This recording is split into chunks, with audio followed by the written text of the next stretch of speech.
ये एक अजीब आगाज़ था। पूरा दिन टेलीफोन की घंटियों से गूंज रहा था। अब हेलीकॉप्टर के परों की कान फाड़ देने वाली आवाज़ सुनाई दे रही थी। मेरे जिस्म में एक अजीब सी बेचैनी और तनाव था। जब मैंने सीट बेल्ट बांधी और हेलीकॉप्टर के हवा में उड़ने का इंतज़ार करने लगा। जुलाई की 9 तारीख साल 1992 और रात के 3 बजे का वक्त था जब एक मुसाफिर ट्रेन एक मालगाड़ी से जा टकराई जो कि फास्फेट लेकर जलावाला जा रही थी। हादसा गोठ की रेलवे स्टेशन पर पेश आया। सैकड़ों अफराद हलाक और ज़ख्मी हो गए। एडी हेडक्वार्टर में स्टाफ नींद से जाग गया और वक्त की ज़रूरत से भी ज़्यादा तेज़ रफ्तारी के साथ हरकत में आ गया। जाए हादसा पर पहुंचना मेरी फितरत थी।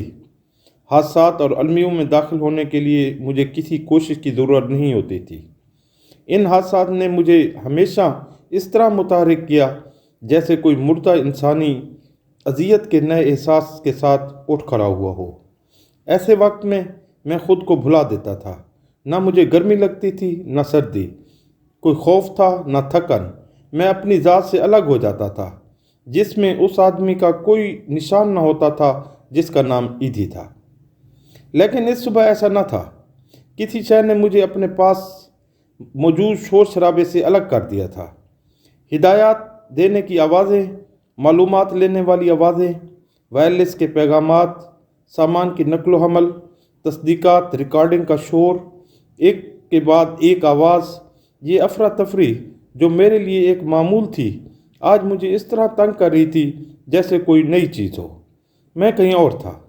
मुझे इसका फ़र्क भी महसूस हो रहा था। मैं रफ्तार कायम ना रख पा रहा था। हालांकि इस वक्त मुझे बहुत जल्दी की ज़रूरत थी। मेरे पैर वज़नी हो गए थे। नहीं, ये मेरे पाँव नहीं थे। मेरे दिल में कुछ था, लेकिन क्या? इस कदर बड़े हादसे के बाद हर काम के लिए मतलूब हर शख्स काल्स पर था या मीठा दर में मौजूद था। मेरे रवाना होने की तैयारी से पहले ही नर्सें, डॉक्टर्स, मेडिकल सप्लाईज, एम्बुलेंस, कफन दफन का सामान, आलात वगैरह गोठ की पहुँचाए जा चुके थे। फिर आज ऐसा मुख्तलिफ क्या था? इतना मुख्तलिफ कि जब मैं मीठा दर से एयरपोर्ट के लिए निकल रहा था तो बिल्किस ने पूछा, ऐसा लगता है कि आज आपका जाने का दिल नहीं कर रहा। क्या आपकी तबीयत नासाज है? मेरे पाँव दरवाजे पर रुक गए। मेरी बीवी का सवाल मुझे गलत महसूस हुआ। मैं हैरान था कि उसे ऐसा क्या दिखाई दिया था। वो तो मुझे अच्छी तरह जानती थी कि कोई बीमारी कभी मेरे खिदमत के जज्बे की राह में हैल नहीं हो सकती थी। फिर आखिर ये क्या था? शायद आज मैं अपने साथ था। क्यों, कैसे और कब ये नया वाक़या रूनुमा हुआ था? क्या मैं अपने जज्बा इंसानियत को खो बैठा था और अपने ज़िंदगी भर के अज़्म से दूर हो गया था? नहीं, ऐसा नहीं हो सकता। लेकिन फिर मैं कहाँ था? इस ज़हनी कैफियत में 2 घंटे की परवाज़ भी ख़त्म होने में नहीं आ रही थी। वक्त फैल गया था और हेलीकॉप्टर में खामोशी छाई हुई थी। हम सखर के ऊपर महवे प्रवास थे जब मैंने नीचे खुश्क बंजर ज़मीन पर नज़र दौड़ाई।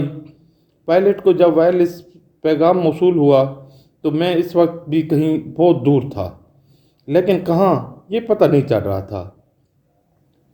पायलट ने बुलंद आवाज़ में पूछा, मौलाना, क्या आपका नवासा अस्पताल में है?